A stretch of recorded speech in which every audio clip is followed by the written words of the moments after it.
ఏందయ్యా అంటే 10 ఏళ్ళు ఈ తెలంగాణ రాష్ట్రాన్ని పట్టి దోసుకొని 100 ఏళ్లకు సరిపోయే విధ్వంసం చేసి వేల కోట్ల రూపాయలు మెక్కిండ్రు. తప్పకుండా కేసీఆర్ కుటుంబానికి చెర్లపల్లి జైల్లో డబుల్ బెడ్రూమ్ ఇల్లు కట్టించే బాధ్యత.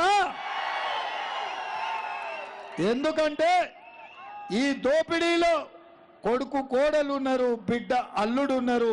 చంద్రశేఖరరావుకేమో వయసు మీద పడ్డది. అందుకే తలా ఓ దిక్కు తలా ఓ జైల్లో ఉంటే బాగుండదు. తప్పకుండా చెర్లపల్లి జైల్లో డబుల్ బెడ్రూమ్ ఇల్లు కట్టిస్తా అని మీ అందరి తరఫున మాటిస్తున్నా. ఓకేనా? ఓకే కదా?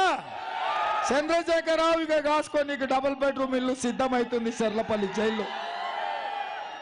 ఇక ఆయన అట్లుంటే పొంకనాల పోసిగానికి 3 ఎడ్లుంటేనంట 36 దొడ్లున్నాయని చెప్పిండంట. ఇక నరేంద్ర మోడీ గారి గురించి, భారతీయ జనతా పార్టీ గురించి ఎంత చెప్పినా తక్కువనే. ఆయనలో 2014లో నరేంద్ర మోడీ గారు చెప్పిండ్రు, ఈ దేశాన్ని నిరుద్యోగ సమస్య పట్టి పీడిస్తున్నది, ప్రతి సంవత్సరం 2 కోట్ల ఉద్యోగాలు ఇస్తా అన్నాడు.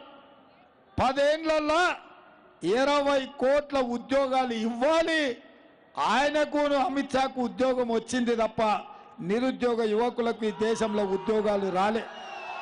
ఇవాళ ప్రపంచంలోనే అత్యధిక నిరుద్యోగ సమస్య ఉన్న దేశాలలో భారతదేశం మొదటి స్థానంలో ఉంది. దేశంలో అత్యధికంగా 62% నిరుద్యోగ సమస్య ఉన్న దేశం భారతదేశం. ఇదే కాకుండా స్విస్ బ్యాంకులో చాలా మంది రాజకీయ నాయకులు లక్షల కోట్ల రూపాయలు దోచుకొని దాచిపెట్టిండ్రు. ఆయన ప్రధానమంత్రి అయిన 100 రోజుల్లోనే లక్షలాది కోట్ల రూపాయలు తీసుకొచ్చి జన్ ధన్ ఖాతాలో ప్రతి పేదవాడికి 15 లక్షల రూపాయలు ఖాతాలో వేస్తా అని మోడీ గారు చెప్పిండ్రు. నేను అడుగుతున్నా, మీకెవరికైనా 15 లక్షలు వచ్చినాయా?